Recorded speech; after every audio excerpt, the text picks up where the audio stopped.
In a year where there seemed to be no offense or defense without major flaws, the Seattle Seahawks defense was the outlier. Mike Macdonald's defense separated itself from the field on paper as the top-ranking unit in the majority of meaningful categories. But the production combined with Macdonald's schematic innovation makes the dark side a defense that will be remembered.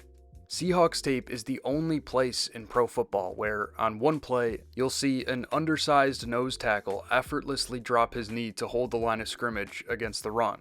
And on the next, you'll see a defensive back flying through the B-gap to put a hit on the quarterback.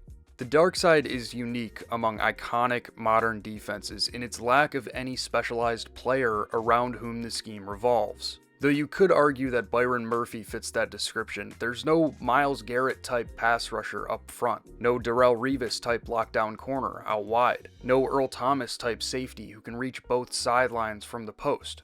Nobody on this defense is uniquely dominant in a traditional role, but everybody on this defense, including those who come off the bench, are hybrids, capable of executing a wide range of assignments at a high level. That defensive identity was on full display in the Super Bowl. In the first 3 quarters of Sunday's game, Seattle held New England to 0 points. They averaged just 2 yards per play on offense. They went 2 for 11 on 3rd down, 0 for 1 in the red zone. They posted a historically terrible negative 0.49 EPA per play. And Drake Maye was sacked 5 times. It was a disaster for the Patriots offense. The chaotic blitzes that send Devin Witherspoon into the pocket are plays that we'll remember, but those calls are only possible because of Seattle's dominance against the run. Despite living in light boxes deployed from light personnel packages, the Seahawks finished the regular season at the top of the league in terms of rushing yards and EPA per carry allowed. Mike Macdonald combines a passive defensive structure with an aggressive approach to fitting the run. Take this play from the first quarter as an example. New England faced 2nd and 4 on their first offensive series of the game, and Josh McDaniels called a duo run right up the gut. Watch how the 2 down linemen in between the tackles slant their rushes toward the strong side. That gives both Byron Murphy and Leonard Williams instant access to the backfield. The back is forced to make a quick cut against the flow of the slants, but the linebacker stays free and the safety comes down in run support to hold the run to a gain of just 2 yards. These slanted rushes are unpredictable and they create chaos for the opposing offensive line. They're also incredibly difficult to exploit because Macdonald's run fits that call for slanted rushes up front are always paired with support coming from depth on the opposite side of the slants. Usually, these guys are not anchoring down to read and react against the run the way most defensive linemen would in such a passive structure. They're firing off the ball into an assigned gap. But in order to compensate for their numbers disadvantage up front, Macdonald uses these slanted rushes and run blitzes to keep his fits unpredictable. New England predictably struggled to get anything going on the ground, so early down success fell on Drake Maye in the quick passing game. Seattle likes to call soft zone match coverages, which can be beat with quick game concepts, but only if the quarterback gets the ball out on time. Here, Seattle called half quarter, which tells the strong side defenders to play cover 2 and the weak side defenders to play quarters. Josh McDaniels called a hitch-dig combination on the weak side, which is a good answer for quarters. But Drake Maye's post-snap process was just too slow. Mac Hollins is open on the inbreaker for a solid gain, but Maye was late to identify the coverage, which made the throw late and allowed the safety, Julian Love, to force an incompletion. You'd like to see Hollins sit it down in the soft spot, but that wouldn't have been necessary if Maye had let it go on time. For the majority of the game, Maye struggled to create positive plays against these soft zone match coverages. Sometimes because he had immediate pressure in his face, and other times because he got tunnel vision on his primary read. On this play, for example, Seattle again calls half quarter, meaning cover 2 on the strong side and quarters on the weak side. And Josh McDaniels answers with a concept called dagger. The number 2 receiver runs a divide route down the seam to stretch the defensive backs vertically, and the number 1 runs a dig route into the space created by that vertical stretch. Notice Drake Maye's eyes post-snap. He's looking at Kayshon Boutte all the way, and his obvious intent to target Boutte allows Nick Emenwari to drop into the throwing window. This was never going to get open, but Maye just refused to check off. He sat in the pocket with his eyes on Boutte until the pressure got home. Dagger is a good answer to half-quarter-quarter and quarter-quarter-half coverages. Matthew Stafford connected with Puka Nacua on this exact concept against similar coverages twice against Seattle in Week 16. But on those plays, Stafford's intent to target Nacua was not telegraphed the way Maye's was. These soft zone coverages can be beat with shots down the field, but those shots need to be executed with proper process and timing. Maye did finally get one early in the fourth quarter. Seattle's call this time is quarter-quarter-half, so quarters on the strong side and cover 2 on the weak side. New England calls a cross-dig combination coming from the strong side, and Maye throws an incredible ball to Mac Hollins on the dig route over the linebackers to pick up 24 yards. The Patriots would score on the following play to make it 19-7, so at this point they were not out of it. And because New England started to move the ball, Mike Macdonald decided to change up his defensive calls.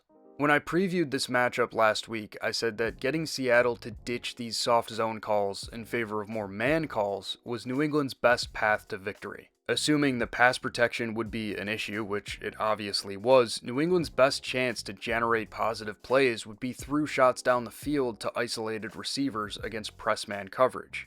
And the Patriots did get Seattle to favor man coverage calls following the touchdown drive. But self-scouting led Mike Macdonald to change the structure of his man coverage calls, specifically to attack Drake Maye and the Patriots offense. Take a look at this play from the drive following New England's first touchdown of the game. The call is cover 1, but instead of covering the post, the boundary side safety is playing more like a deep half defender, heavily favoring that side, while the field side safety plays bracket coverage on the slot receiver with outside help from the nickel corner. Contrast the technique of the deep safety on this play with that on a cover 1 call in Seattle's previous matchup with the Rams. Here, the safety is playing true post technique. He rotates toward the middle of the field, away from the isolated X receiver, which allows Matthew Stafford to hit Davante Adams, coming from that X receiver spot, on a go route for a 30-yard gain. By favoring the boundary side, that safety offers vertical support to the wide corner and press man technique on the X receiver, as opposed to leaving him one-on-one as Seattle has done in the past. This structure takes the go ball away, which is Drake Maye's biggest asset. Throwing a go ball to a boundary side X receiver is much easier than throwing a go ball to a field side Z receiver. It's a shorter throw with a wider margin for error.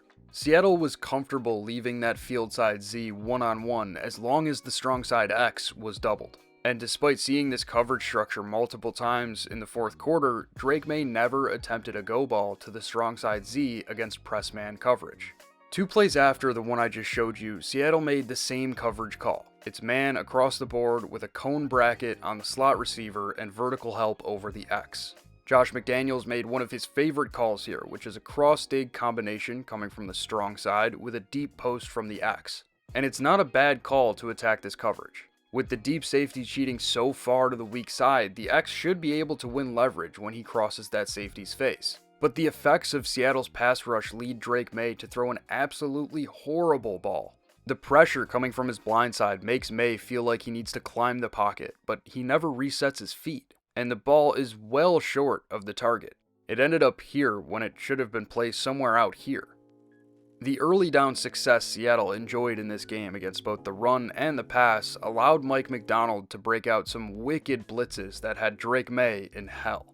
The first blitz came on New England's first offensive drive of the game. The Patriots face 3rd and 9, and Seattle loads up the box with 5 men on the line of scrimmage, and Nicky Manwari lined up about 3 yards off. To prepare for a possible blitz, the Patriots make a 5-0 protection call, which tells each offensive lineman to block the man lined up opposite them and the back to take Manwari off the right edge.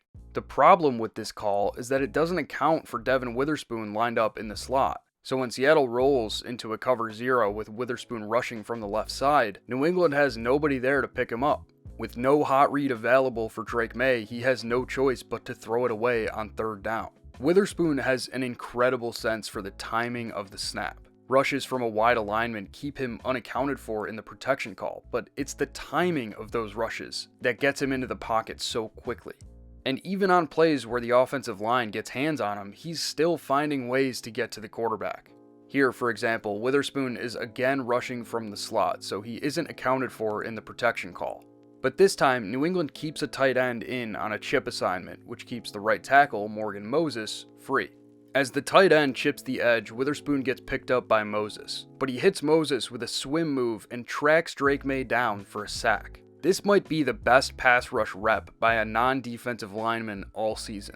Witherspoon rushes from the second level, times the snap perfectly, flies across the line, swims the tackle, and gets the sack. At the end of the game, when New England was down 15 with under 5 minutes to go, they went no huddle to save as much clock as possible. No huddle offense usually limits the defense to their base coverages, because with little time to communicate, the defense becomes more susceptible to missed assignments. But Mike Macdonald's defense is so well coached that they can run these slot blitzes with unpredictable rotations behind them, even when the offense goes no huddle. This first down with about 4.5 minutes left in the game effectively sealed the win for Seattle. They called a 5-man pressure with Witherspoon rushing from the slot and a quarter-half coverage structure behind it. Despite the 6-on-5 advantage in protection for the offense, Witherspoon still got in free because he was lined up so far off the ball pre-snap, and his hit on Drake Maye led to a pick six. A decade ago, teams all over the league tried to replicate the Legion of Boom. A similar effort to replicate the dark side is coming.